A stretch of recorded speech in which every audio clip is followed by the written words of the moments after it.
ಹಲವು ವರ್ಷಗಳಿಂದ ನಮ್ಮ ರಾಜ್ಯ ಸರ್ಕಾರದಲ್ಲಿ ಯಾವುದೇ ರೀತಿ ನೇಮಕಾತಿ ಮಾಡಿಲ್ಲ. ಅಷ್ಟೇ ಅಲ್ಲದೆ RTI ಇನ್ಫಾರ್ಮೇಶನ್ ಪ್ರಕಾರ ನಮ್ಮ ರಾಜ್ಯ ಸರ್ಕಾರದಲ್ಲಿ 2,75,000 ಖಾಲಿ ಹುದ್ದೆಗಳದಾವ. ಆದ್ರೂ ಸರ್ಕಾರಿ ಪರೀಕ್ಷೆಗಳ ಬಗ್ಗೆ ಘೋಷಣೆ ಇಲ್ಲ. ಸ್ಪರ್ಧಾರ್ಥಿಗಳು ಸಿದ್ಧತೆ ಮಾಡ್ತಾ ನಿರುದ್ಯೋಗಿಗಳಾಗಿದ್ದಾರೆ. ಇದಕ್ಕೆಲ್ಲ ಕಾರಣ ರಾಜಕಾರಣಿಗಳು ಕೊಟ್ಟ ಸುಳ್ಳು ಭರವಸೆಗಳು. ಮನವಿ ಪತ್ರದಿಂದ ಶುರುವಾದ ಇವರ ಧ್ವನಿ ಹೋರಾಟ ಮಾಡುವಷ್ಟು ಬಂದು ನಿಂತತಿ. ಹೇಳಿದ ಮಾತುಗಳು, ಕೊಟ್ಟ ಭರವಸೆಗಳು ಎಲ್ಲವೂ ಕೇವಲ ರಾಜಕೀಯ ನಾಟಕನ. ಈ ವಿಚಾರವಾಗಿ ಧಾರವಾಡದಲ್ಲಿ ಸ್ಪರ್ಧಾರ್ಥಿಗಳಿಂದ ಇನ್ನೂ ಒಂದು ಹೋರಾಟ ನಡೆಯುತ್ತಾ. ಆ ಒಂದು ಹೋರಾಟದಲ್ಲಿ 40ಕ್ಕೂ ಹೆಚ್ಚು ಅಭ್ಯರ್ಥಿಗಳನ್ನ ಪೊಲೀಸ್ ಇಲಾಖೆಯವರು ಅರೆಸ್ಟ್ ಮಾಡ್ತಾರ. ಇದು ಸರಿನಾ ತಪ್ಪ? ಇದು ಬರೀ ಕತೆ ಅಲ್ಲ, ರಾಜಕಾರಣಿಗಳು ಕೊಟ್ಟ ಸುಳ್ಳು ಭರವಸೆಯ ಸಾಕ್ಷಿಗಳ ಜೊತೆ ವಿದ್ಯಾರ್ಥಿಗಳ ಜಾಬ್ ರಿಯಾಲಿಟಿ ಏನು ಅಂತಂದೇಳಿ ನಾನು ನಿಮ್ಮ ಮುಂದೆ ಇಡ್ತೀನಿ. ವೆಲ್ಕಮ್ ಟು ರಿಯಾಲಿಟಿ ಲೋಕ. ನಾನು ನಿಮ್ಮ ಲೋಹಿತ್.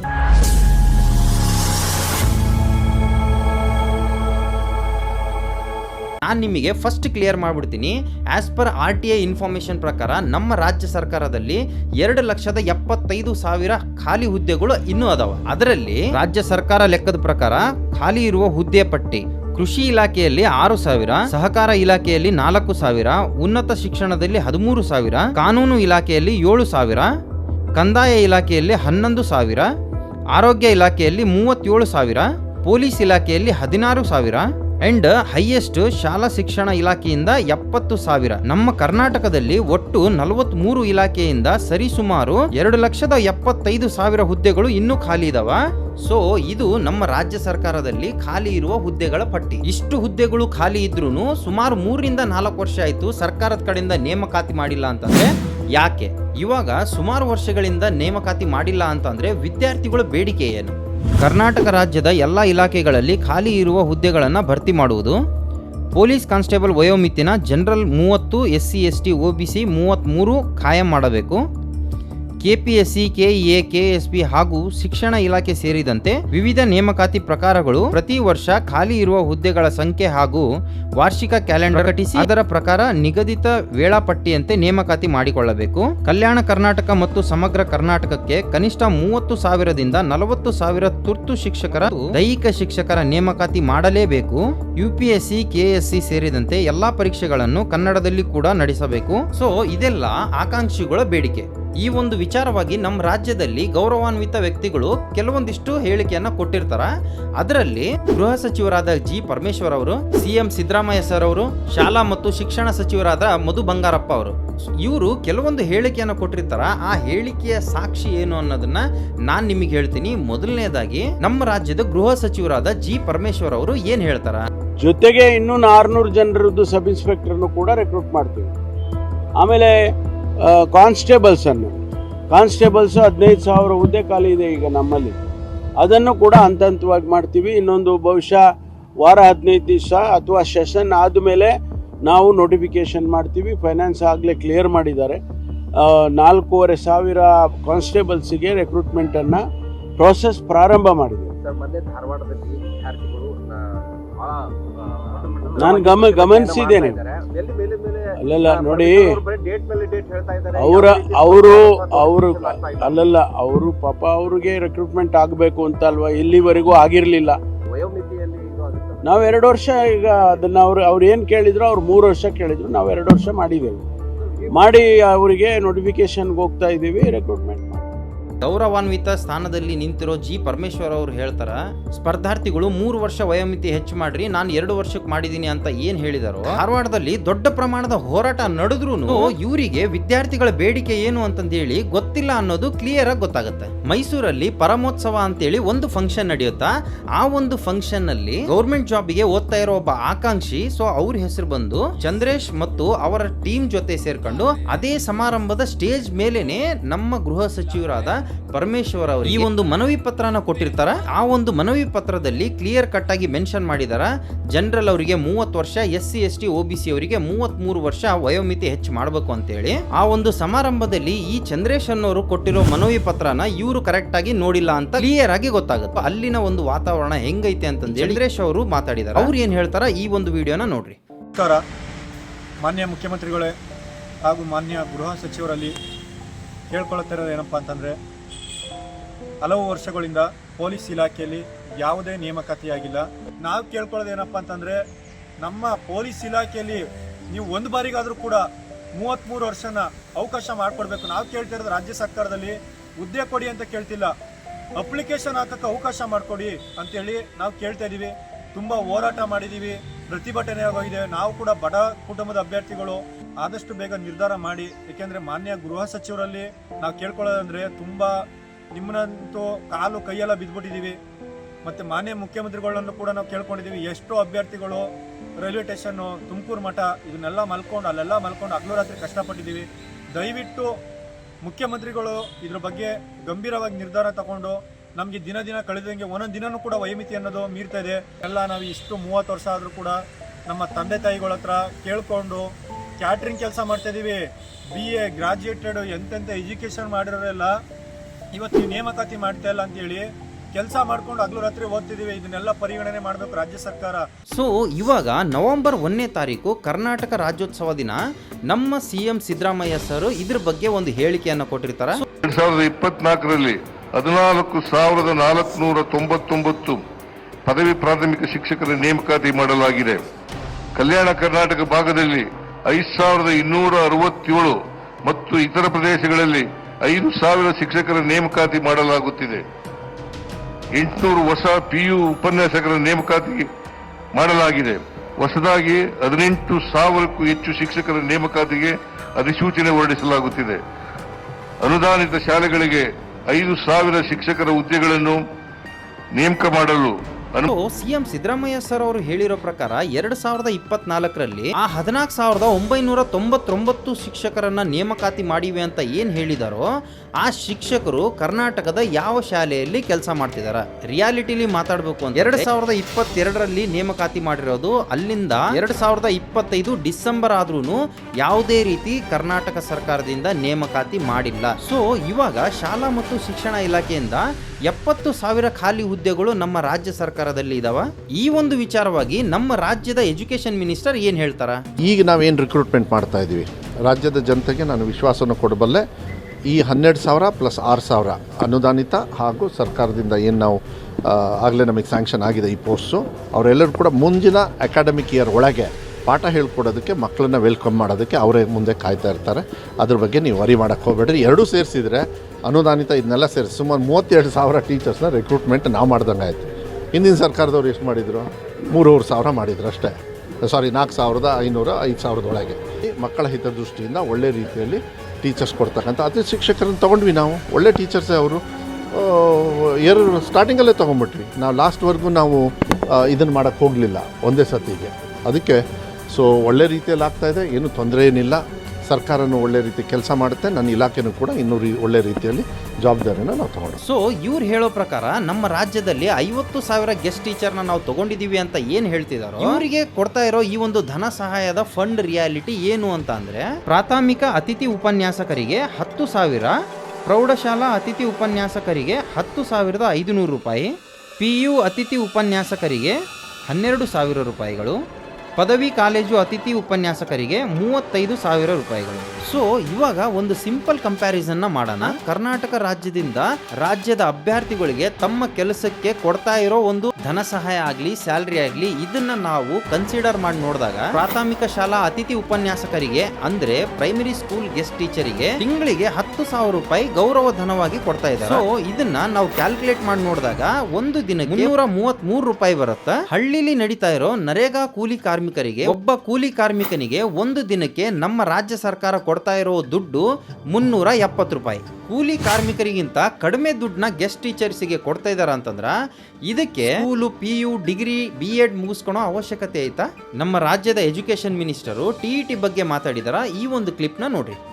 13,000 ಟೀಚರ್ಸ್ನ ನೀವು ಯಾವಾಗಲೂ ಕೇಳ್ತಾ ಇದ್ರಿ, ಯಾವಾಗ ಶಿಕ್ಷಕರ ನೇಮಕಾತಿ ಅಂತ. ಮೊನ್ನೆ ಒಂದು ಇದನ್ನು ಹೊರಡಿಸಿದ್ವಿ, ಏನು ನೋಟಿಫಿಕೇಶನ್ನು. ಯಾಕಂದರೆ ಕ್ವಾಲಿಟಿ ಆಫ್ ಎಜುಕೇಷನ್ ಯಾವಾಗ ಇಂಪ್ರೂವ್ ಆಗುತ್ತೆ ಅಂದರೆ, ಬಿಲ್ಡಿಂಗ್ ಇಲ್ಲದೇ ಕ್ವಾಲಿಟಿ ಆಫ್ ಎಜುಕೇಷನ್ ಮಾಡ್ಬೋದು ಯಾವಾಗ ಒಳ್ಳೆ ಗುರುಗಳಿದ್ದಾಗ ಮಾತ್ರ. ಗುಡಿಯಲ್ಲಿ ದೇವರೇ ಇಲ್ಲ ಅಂದರೆ ಯಾರಿಗೆ ಹೋಗಿ ಬೇಡ್ಕೊಳ್ತೀರಿ? ಪೂಜಾರೇ ಇಲ್ಲ ಅಂದರೆ ಕಷ್ಟ ಆಗ್ಬಿಡುತ್ತೆ. ಹಂಗೆ ಇದು ಇಸ್ ಅ ಫಾರ್ಮ್ TET ಅಂತಾರೆ, ಟೀಚರ್ ಎಂಟ್ರೆನ್ಸ್ ಟೆಸ್ಟ್ ಅಂತಲೂ ಸಿ ಟಿ ಬೇರೆ, ಅದಾದಮೇಲೆ ಟಿ ಇ ಟಿ ಇದು T E T is compulsory, ಅಲ್ಲಿ ಕ್ವಾಲಿಫೈ ಆಗಬೇಕು. ಅದಾದಮೇಲೆ ಸಿ ಇ ಟಿ, ಅದೇನು ಸಿ ಇ ಟಿ ಬಂದುಬಿಡುತ್ತೆ. ಅಷ್ಟರೊಳಗೇ ನೀವು ಕೂಡ ಮಾಧ್ಯಮದಲ್ಲಿ ನೋಡಿರ್ಬೇಕು ಕೆಲವು ಕೋರ್ಟ್ ಡೈರೆಕ್ಷನ್ಸ್ ತೊಗೊಳ್ಳಿ ಅಂತೇಳಿ. ಸೊ ಟಿ ಇ ಟಿಗೆ ಕೋರ್ಟ್ದೆಲ್ಲ ಏನಿಲ್ಲ, ನಾವು ಟಿ ಇ ಟಿ ಮಾಡಿಬಿಡ್ತೀವಿ. ಇನ್ನೊಂದು 2 months ಒಳಗೆ 1.5 month ಒಳಗೆ ನಮಗೆಲ್ಲ ಡೀಟೇಲ್ಸ್ ಬರುತ್ತೆ. ನಮ್ಮ ಟಾರ್ಗೆಟ್ ಏನು ಅಂದರೆ ಅಟ್ಲೀಸ್ಟ್ ನೆಕ್ಸ್ಟು ಏನದು teachers eligibility test, entrance test ಅಂತ ಹೇಳಿ ನಾನು ಎಲಿಜಿಬಿಲಿಟಿ. ನೋಡ್ರಿ, ನಮ್ಮ ರಾಜ್ಯದ ಎಜುಕೇಷನ್ ಮಿನಿಸ್ಟ್ರಿಗೆ ಟಿ ಫುಲ್ ಫಾರ್ಮ್ ಹೇಳಕ್ಕಾಗದೇ ಇರೋ ಒಂದು ಸಂದರ್ಭದಲ್ಲಿ ಹಿಂದೆ ಇರೋರು ಪೇಪರ್ ಅಲ್ಲಿ ಬರೆದು ಕೊಟ್ಟಾಗ ಗೊತ್ತಾಗುತ್ತೆ ಇದು ಟೀಚರ್ಸ್ ಎಲಿಜಿಬಿಲಿಟಿ ಟೆಸ್ಟ್ ಅಂತೇಳಿ. ಸೊ ಹಿಂದೆ ಇರೋ ವ್ಯಕ್ತಿ ಒಂದು ಪೇಪರ್ ಅಲ್ಲಿ ಬರೆದು ಕೊಟ್ಟಿದ್ದಕ್ಕೆ ನಾನು ಅವರಿಗೆ ಥ್ಯಾಂಕ್ಸ್ ಹೇಳಕ್ ಇಷ್ಟಪಡ್ತೀನಿ. ದಿನಾಂಕ 2 ಮೇ 2023ರಲ್ಲಿ ಹಲವು ವರ್ಷಗಳಿಂದ ಭರ್ತಿ ಮಾಡದೆ ಖಾಲಿ ಉಳಿದಿರುವ 1.5 ಲಕ್ಷ ಸರ್ಕಾರಿ ಹುದ್ದೆಯನ್ನು ಮುಂದಿನ 1 ವರ್ಷ ಅವಧಿಯಲ್ಲಿ ಭರ್ತಿ ಮಾಡುವ ಕಾಂಗ್ರೆಸ್ ಪಕ್ಷದ ಭರವಸೆ ಅಂತ ಹೇಳಿ ಕರ್ನಾಟಕ ಕಾಂಗ್ರೆಸ್ ಗೌರ್ಮೆಂಟ್ ಅಫಿಷಿಯಲ್ ಆಗಿ ಟ್ವೀಟ್ ಮಾಡಿರ್ತಾರ. ಸೊ ಇವರು ಟ್ವೀಟ್ ಮಾಡಿರೋ ಪ್ರಕಾರ ಮುಂದಿನ 1 ವರ್ಷಕ್ಕೆ 1.5 ಲಕ್ಷ ಹುದ್ದೆಯನ್ನ ಭರ್ತಿ ಮಾಡ್ತೀವಿ ಅಂತಂದೇಳಿ ಇವ್ರು ಏನು ಹೇಳಿರ್ತಾರೋ. ಸೊ ಇವರು ಟ್ವೀಟ್ ಮಾಡಿದ್ದು ಮೇ 2023, ಇವಾಗ 2025 ಡಿಸೆಂಬರ್. ಸೊ ಇದನ್ನ ನಾವು ಕ್ಯಾಲ್ಕುಲೇಟ್ ಮಾಡಿ ನೋಡಿದಾಗ 2 ವರ್ಷ 7 ತಿಂಗಳು ಆಗೋಯ್ತು. ಸರ್ಕಾರದ ಕಡೆಯಿಂದ ನೇಮಕಾತಿ ಆಗಿಲ್ಲ ಅಂತಂದ್ರೆ ಇವರು ಕೊಟ್ಟಿರೋ ಹೇಳಿಕೆ ನಿಜಾನ ಸುಳ್ಳ? ಇದ್ರ ಮೇಲೆ ಹೈಲೈಟ್ ವಿಚಾರ ಏನು ಅಂತಂದ್ರೆ ಇವರು ಸ್ಲೋಗನ್ ನುಡಿದಂತೆ ನಡೆದ ಸರ್ಕಾರ ಅಂತಂದೇಳಿ ಟ್ಯಾಗ್ ಲೈನ್ ಹಾಕಂತಾರ. ಇದೆಲ್ಲ ಸುಮಾರು ವರ್ಷಗಳಿಂದ ರಾಜಕಾರಣಿಗಳು ಕೊಟ್ಟಿರೋ ಸುಳ್ಳು ಭರವಸೆಯ ಸಾಕ್ಷಿಗಳು. ಇವರು ಕೊಡ್ತಾ ಇರೋ ಒಂದು ಸುಳ್ಳು ಹೇಳಿಕೆಯಿಂದ ವಿದ್ಯಾರ್ಥಿಗಳು ಬೀದಿಗಿಳಿಬೇಕಾಗಿರೋ ಪರಿಸ್ಥಿತಿ ಬಂದದ್ದು. ಈ ಒಂದು ಪ್ರತಿಭಟನೆ ಆಗ್ಲಿ ಹೋರಾಟ ಆಗ್ಲಿ ಒಂದೇ ಸಾರಿ ಹುಟ್ಕೊಂಡಿರೋದಲ್ಲ. ಇನಿಷಿಯಲ್ ಸ್ಟೇಜ್ ಅಲ್ಲಿ ಸರ್ಕಾರಕ್ಕೆ ಇವರು ಯಾವ ರೀತಿ ಮನವಿ ಮಾಡಿದಾರ ಅಂತೇಳಿ ಈ ಹಿಂದೆ ಒಂದು ವಿಡಿಯೋನ ನಾನು ಮಾಡಿದ್ದೆ. ಆ ಒಂದು ಕಾಲ್ ರೆಕಾರ್ಡಿಂಗು ಪ್ಲಸ್ ಫೋಟೋಸ್ನ ನೀವು ನೋಡಿದಾಗ ನಿಮಗೆ ಗೊತ್ತಾಗುತ್ತೆ. ಏನಪ್ಪಾ ಅಂತಂದ್ರೆ ಇದು ವಯೋಮಿತಿದು 30-33 ನಾವೇನ ಸರ್ಕಾರಕ್ಕೆ ಬೇಡಿಕೆ ಇಟ್ಟಿದ್ವಲ್ಲ, ಅದಕ್ಕೆ ಕಾರಣಗಳು ಆಲ್ರೆಡಿ ಏನಂತ ಹೇಳಿನಿ, ಯಾಕೆ ವಯೋಮಿತಿ ಹೆಚ್ಚು ಮಾಡ್ಬೇಕಂತ. ಹೌದೌದು. ಈಗ ಏನಾಗ್ತದಪ್ಪ ಅಂತಂದ್ರೆ ಈಗ ನಾವು ಸರ್ಕಾರಕ್ಕೆ ಮನವಿ ಸಲ್ಲಿಸಬೇಕಿತ್ತಲ್ಲ, ಸರ್ಕಾರಕ್ಕೆ ನಾವು ಯಾವ ರೀತಿ ರಿಕ್ವೆಸ್ಟ್ ಮಾಡ್ಬೇಕಂತಂದ ವಿಚಾರ ಮಾಡಿದಾಗ ಬೆಂಗಳೂರು ಮತ್ತೆ ಇದು ಮೈಸೂರು CM ಇಲ್ಲಿ ಒಂದು ಫಂಕ್ಷನ್ ಬರಕತ್ತಾರ ಅಂದ್ರೆ ಅಲ್ಲಿಗೆ ಹೋಗ್ಬಿಡೋದು. ಓದಂತ ಸಂದರ್ಭದಾಗ ಉಳ್ಕೊಳಕ್ ವ್ಯವಸ್ಥೆ ಇರಲ್ಲ, ಏನಿರಲ್ಲ, ಬಡವರು ಮಕ್ಕಳು ಎಲ್ಲಿಂದ ತರ್ಬೇಕು ದುಡ್ಡು? ಅಷ್ಟೆಲ್ಲ ಈಗ ರೂಮ್ ಮಾಡ್ಕೊಂಡು ಉಳ್ಕೊಳೋದಾಗ್ಲಿ ಅಥವಾ ಲಾಡ್ಜಲ್ಲಿ ಉಳ್ಕೊಳೋದಾಗ್ಲಿ ಆ ರೀತಿ ಕೆಪಾಸಿಟಿ ಇಲ್ಲ. ಹಂಗಾಗಿ ನಾವು ಏನ್ ಮಾಡಿದ್ವಿ, ರೈಲ್ವೆ ಸ್ಟೇಷನ್ ಅಲ್ಲೇ ಉಳ್ಕೊಳ್ಳೋದು ಅಥವಾ ಈ ತುಮಕೂರು ಆ ಸೈಡ್ ಹೋದ್ರೆ ಮಠಗಳಲ್ಲಿ ಉಳ್ಕೊಳೋದು, ಮತ್ತೆ ಉಳ್ಕೊಂಡು ಅಲ್ಲೇ ಸ್ನಾನ ಊಟ ಎಲ್ಲ ಮಾಡ್ಕೊಂಡು ಮತ್ತೆ ಬೆಳಗ್ಗೆ ಆದ್ರೆ ಬೆಂಗಳೂರು ಹೋಗೋದು, MLAಗಳಿಗೆ MP ಗಳಿಗೆ ಮನವಿ ಕೊಡೋದು, ಎಲ್ಲಾ ರೀತಿಯಿಂದಾನು ಕೊಟ್ಬಿಟ್ಟಿವಿ. ಆ ಸಿಚುವೇಶನ್ ತಕೊಂಡ್ರೆ ಫೋಟೋಸ್ ನಾವು ನಿಮಗೆ ಶೇರ್. ಸುಮಾರು ವರ್ಷಗಳಿಂದ ಊರ್ ಬಿಟ್ಟು ಇನ್ನೊಂದು ಊರಿಗೆ ಬಂದು ಸರ್ಕಾರಿ ನೌಕರಿ ತಗೋಬೇಕು ಅಂತೇಳಿ ಸರ್ಕಾರನ ನಂಬ್ಕೊಂಡ್ ಕುಂತಿರೋ ಈ ಸ್ಪರ್ಧಾರ್ಥಿಗಳು ತಪ್ಪ ಇಲ್ಲ ಇವರು ಹೋರಾಟ ಮಾಡೋ ತಪ್ಪ? ಈ ರಾಜಕಾರಣಿಗಳು ಕೊಡ್ತಾ ಇರೋ ಸುಳ್ಳು ಆಶ್ವಾಸನೆಗೆ ಧಾರವಾಡದಲ್ಲಿ ಅಷ್ಟೇ ಅಲ್ಲ ಬೇರೆ ಬೇರೆ ಜಿಲ್ಲೆ ಒಳಗೂ ಇದ್ರ ಬಗ್ಗೆ ಹೋರಾಟ ಮಾಡ್ತಾ ಇದಾರ.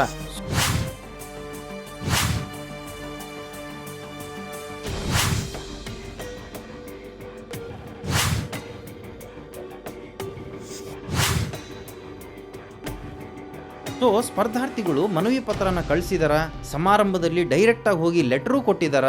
ಇದ್ರ ಬಗ್ಗೆ ಎಷ್ಟೋ ಮೀಡಿಯಾ ಚಾನಲ್ ಅವರು ಮಾತಾಡಿದಾರ, ಯೂಟ್ಯೂಬರ್ಸು ವಿಡಿಯೋ ಮಾಡಿ ಹಾಕ್ತಿದಾರ. ಸ್ಪರ್ಧಾರ್ಥಿಗಳೆಲ್ಲ ಸೇರಿ ರೈಲ್ವೆ ಸ್ಟೇಷನ್ ಮಠದವು ಮಕ್ಕಂಡು ಮನವಿ ಪತ್ರನ ಕೊಡ್ತಾ ಇದಾರ. ಈ ಒಂದು ವಿಚಾರನ ನಮ್ಮ ರಾಜ್ಯದವರಲ್ಲದೆ ಬೇರೆ ರಾಜ್ಯದವರು ಕೂಡ ಅವರ ಒಂದು ಚಾನಲ್ ಅಲ್ಲಿ ಇದನ್ನ ಪ್ರಸಾರ ಮಾಡ್ತಿದಾರ. ಸೊ ಇಷ್ಟೆಲ್ಲ ಸಿಚುವೇಶನ್ ಇದ್ರೂ ಸರ್ಕಾರದ ಕಡೆಯಿಂದ ಒಂದು ಕ್ಲಾರಿಟಿ ಬಂದಿಲ್ಲ ಅಂತಂದ್ರೆ ಸ್ಪರ್ಧಾರ್ಥಿಗಳು ಹೋರಾಟ ಮಾಡೋದ್ ಬಿಟ್ರೆ ಇನ್ನೇನ್ ಮಾಡ್ಬೇಕು? ಇಷ್ಟು ವರ್ಷದಿಂದ ಇವರು ಸುಳ್ಳು ಹೇಳಿಕೆಯನ್ನ ಕೇಳಿ ಇವತ್ತಿಗೆ ಸ್ಪರ್ಧಾರ್ಥಿಗಳು ಬೀದಿಗಿಳಿದು ಹೋರಾಟ ಮಾಡ್ತಿರೋದು. ಸ್ವಲ್ಪ ದಿನದಿಂದ ಈ ಸ್ಪರ್ಧಾರ್ಥಿಗಳ ಕಡೆಯಿಂದ ಮತ್ತೊಮ್ಮೆ ಹೋರಾಟ ನಡೆಯುತ್ತಾ. ಈ ಒಂದು ಹೋರಾಟದಲ್ಲಿ 40ಕ್ಕೂ ಹೆಚ್ಚು ಸ್ಪರ್ಧಾರ್ಥಿಗಳನ್ನ ಪೊಲೀಸ್ ಸಿಬ್ಬಂದಿಯವರು ಅರೆಸ್ಟ್ ಮಾಡ್ತಾರ.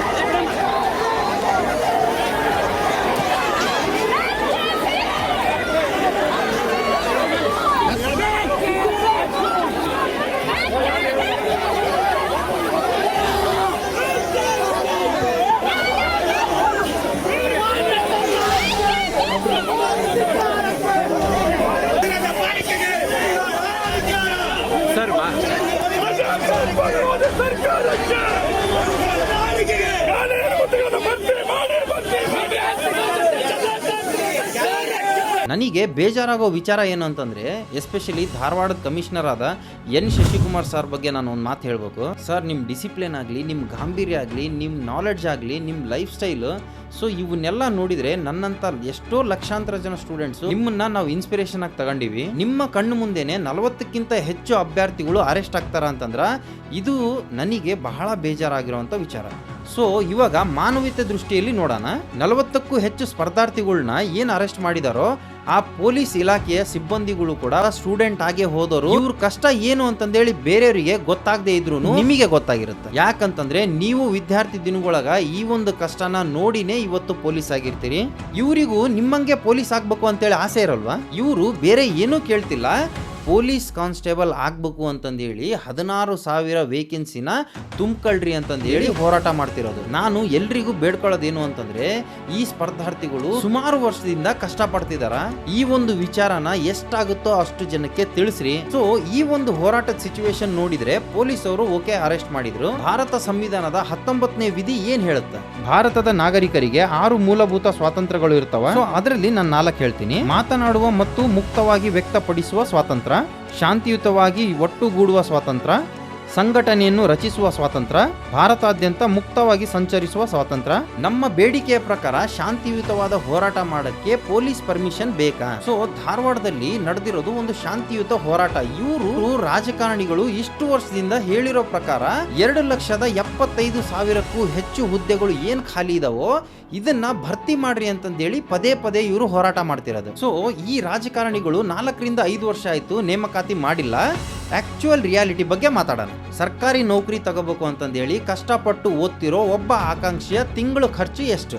ನಾನು ಕೆಲವೊಬ್ಬ ಆಕಾಂಕ್ಷಿಗಳಿಗೆ ಕೇಳಿರೋ ಪ್ರಕಾರ ಜಸ್ಟ್ ಇವರು ಬೇಸಿಕ್ ಲೈಫ್ನ ಲೀಡ್ ಮಾಡಕ್ಕೆ 6,000 ರೂಪಾಯಿ ಬೇಕು. ಸೊ ಇವಾಗ ಈ ವಿದ್ಯಾರ್ಥಿ 4 ರಿಂದ 5 ವರ್ಷ ಆಯ್ತು ನೇಮಕಾತಿ ಸಲುವಾಗಿ ವೇಟ್ ಮಾಡ್ತಿರೋದು. ಜಸ್ಟ್ ನಾವು 4 ವರ್ಷನ ಕನ್ಸಿಡರ್ ಮಾಡಿದ್ರೆ ಈ ವಿದ್ಯಾರ್ಥಿ ಆ 4 ವರ್ಷದ ಖರ್ಚೆಷ್ಟು ಅಂದ್ರೆ 2,88,000 ರೂಪಾಯಿ ಸರ್ಕಾರದ ಕಡೆಯಿಂದ ನೇಮಕಾತಿ ಮಾಡ್ತಾರೆ ಅಂತಂದೇಳಿ ಕಾದು 4 ವರ್ಷಕ್ಕೆ ಇವನು ಖರ್ಚು ಮಾಡಿರೋ ದುಡ್ಡು.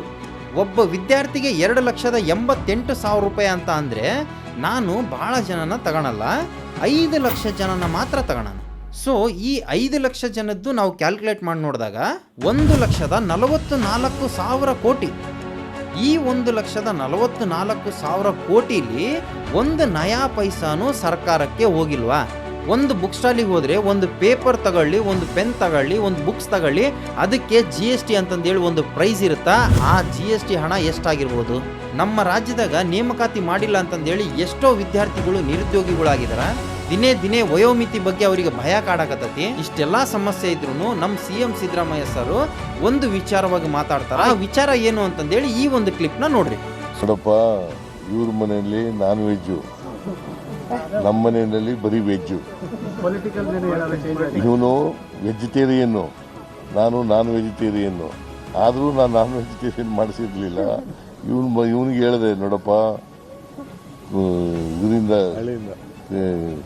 ಹಳ್ಳಿಯಿಂದ ಕೋಳಿ ತಗೋಬಾ ಇಲ್ಲಿ ಬೆಂಗಳೂರಿನಲ್ಲಿ ಒರಿಜಿನಲ್ ಸಿಗೋದಿಲ್ಲ ಅಂತ. ನೀನ್ ತಿಂತೀಯ? ಸೊ ನಮ್ಮ ರಾಜ್ಯದ ಎಜುಕೇಶನ್ ಮಿನಿಸ್ಟ್ರು ಎಲ್ಲಾ ರೀತಿ ಸಿದ್ಧತೆ ಆಗೈತಿ, ಫಂಡ್ ಆಲ್ರೆಡಿ ರಿಲೀಸ್ ಆಗೈತಿ ಅಂತ ಒಂದು ಹೇಳಿಕೆ ಕೊಡ್ತಾರ. ಸೊ ಈ ಒಂದು ಹೇಳಿಕೆಯನ್ನ ಒಬ್ಬ ಆಕಾಂಕ್ಷಿ ಹಣಕಾಸು ಇಲಾಖೆಗೆ ಕಾಲ್ ಮಾಡಿ ಕೇಳಿದಾಗ ಅವ್ರು ಏನ್ ಹೇಳ್ತಾರ ಈ ಒಂದು ಕಾಲ್ ರೆಕಾರ್ಡಿಂಗ್ ನ ಕೇಳ್ರಿ. ಹಲೋ, ಹೇಳಿ ಸರ್. ನಮಸ್ತೆ, ಅಲಿ ಹೆಬ್ಬಾಳ್ ಅಂತ ಸರ್. ಶಿಕ್ಷಣ ಇಲಾಖೆಗೆ 5,000 ಶಿಕ್ಷಕರ ನೇಮಕಾತಿ ನಾನ್ HK ಕಲ್ಯಾಣ ಕರ್ನಾಟಕ ಹೊರತುಪಡಿಸಿ ಜಿಲ್ಲೆಗಳಿಗೆ ಹಣಕಾಸು ಇಲಾಖೆಯಿಂದ ಅನುಮೋದನೆ ಕೊಟ್ಟಿದ್ದೀರಾ ಸರ್? ಇಲ್ಲ ಅಂತ ಕಾಣುತ್ತಪ್ಪ, ನಮ್ಗೆ ಕೊಟ್ಟಿರೋ ಫೈಲ್ ಬಂದಂಗಿಲ್ಲ.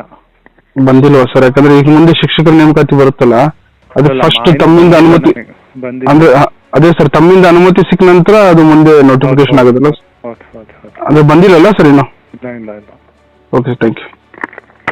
ನೋಡ್ರಿ, ಇವಾಗ ಯಾರ ಮಾತನ್ನ ನಂಬಬೇಕು? ಸೊ ಈ ಒಂದು ವಿಚಾರದಲ್ಲಿ ಸಿಗಾಕೊಂಡಿರೋದು ಈ ಗೌರ್ಮೆಂಟ್ ಜಾಬ್ ತಗೋಬೇಕು ಅಂತ ಅನ್ಕೊಂಡಿರೋ ವಿದ್ಯಾರ್ಥಿಗಳು ಮಾತ್ರ. ಹಿರಿಯರು ಒಂದು ಗಾದೆ ಮಾತನ್ನ ಹೇಳಿದಾರ, ಅತಿಯಾದ್ರ ಅಮೃತನೂ ವಿಷಯ ಆಗುತ್ತಂತ.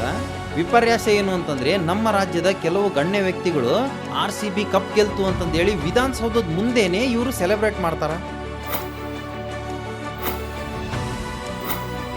ಆದ್ರೆ ಎಷ್ಟೋ ವರ್ಷಗಳಿಂದ ಒಂದು ನೇಮಕಾತಿ ಸಲುವಾಗಿ ಕಾಯ್ತಾ ಇರೋ ವಿದ್ಯಾರ್ಥಿಗಳ ಬಗ್ಗೆ ಇವರಿಗೆ ಅರಿವಿಲ್ಲ ಅಂತನ. ನೇಮಕಾತಿ ಸಲುವಾಗಿ ಕಾಯ್ತಾ ಇರೋ ಲಕ್ಷಾಂತರ ಸ್ಟೂಡೆಂಟ್ಸಿಗೆ ಇವ್ರು ಏನು ಕ್ಲಾರಿಟಿ ಕೊಟ್ಟಿದ್ದಾರೆ. ಇವಾಗ ಸರ್ಕಾರಿ ನೌಕರಿ ತಗೋಬೇಕು ಅಂತ ಅನ್ಕೊಂಡಿರೋ ಆಕಾಂಕ್ಷಿಗಳು ಕ್ರಾಂತಿಕಾರಿಗಳು ಆಗೋದು ಬೇಡ, ನಮ್ಮ ಕರ್ನಾಟಕ ಇನ್ನೊಂದು ನೇಪಾಳ ಆಗೋದು ಬೇಡ. ಸರ್ಕಾರ ಇದನ್ನ ಗಮನ ಹರಿಸಿ ಇವರ ಒಂದು ಬೇಡಿಕೆನ ಈಡೇರಿಸಲೇಬೇಕು. ನಮ್ಮ ರಾಜ್ಯ ಸರ್ಕಾರದಲ್ಲಿ ನೀವು ಕೊಟ್ಟಿರೋ ಹೇಳಿಕೆ ಪ್ರಕಾರ 2,75,000ಕ್ಕಿಂತ ಹೆಚ್ಚು ಹುದ್ದೆಗಳು ಏನು ಖಾಲಿ ಇದಾವೋ ಇವೆಲ್ಲ ಭರ್ತಿ ಆಗಬೇಕು. ಆ್ಯಂಡ್ ಮೇನ್ ಇಂಪಾರ್ಟೆಂಟು 4ರಿಂದ 5 ವರ್ಷದಿಂದ ಸರ್ಕಾರದ ಕಡೆಯಿಂದ ನೇಮಕಾತಿ ಆಗಿಲ್ಲ ಅಂತಂದರೆ ಇದು ವಿದ್ಯಾರ್ಥಿಗಳ ತಪ್ಪಲ್ಲ. ಇದಕ್ಕೆ ವಯೋಮಿತಿನ ಜಾಸ್ತಿ ಮಾಡಲೇಬೇಕು. ಸರ್ಕಾರಿ ನೌಕರಿ ತಗೋಬೇಕು ಅಂತಂದೇಳಿ ಕಷ್ಟಪಡ್ತಿರೋ ಎಷ್ಟೋ ಅಭ್ಯರ್ಥಿಗಳಿಗೆ ಒಳ್ಳೇದಾಗಲಿ ಅಂತಂದೇಳಿ ನಾನು ಆಶಿಸ್ತೀನಿ. ನೋಡ್ರಿ, ಇದು ರಾಜಕಾರಣಿಗಳು ಕೊಟ್ಟ ಹೇಳಿಕೆ ಮತ್ತೆ ವಿದ್ಯಾರ್ಥಿಗಳ ಜಾಬ್ ರಿಯಾಲಿಟಿ. ನಾನು ಕೊಟ್ಟಿರೋ ಇನ್ಫಾರ್ಮೇಶನ್ ನಿಮಗೇನಾದರೂ ಓಕೆ ಅನಿಸಿದ್ರೆ ಈ ವಿಡಿಯೋಗೊಂದು ಲೈಕ್ ಮಾಡಿರಿ. ನನ್ನ ಯೂಟ್ಯೂಬ್ ಚಾನಲ್ನ ಸಬ್ಸ್ಕ್ರೈಬ್ ಮಾಡೋದು ಮರಿಬೇಡ್ರಿ. ಇದೇ ರೀತಿ ನಮ್ಮ ಸಮಾಜದಾಗ ನಡೀತಾ ಇರೋ ಒಂದು ರಿಯಾಲಿಟಿನ ನಿಮ್ಮ ಮುಂದೆ ಇಡ್ತೀನಿ. ನೆಕ್ಸ್ಟ್ ವಿಡಿಯೋಲಿ ಸಿಗೋಣ. Thank you.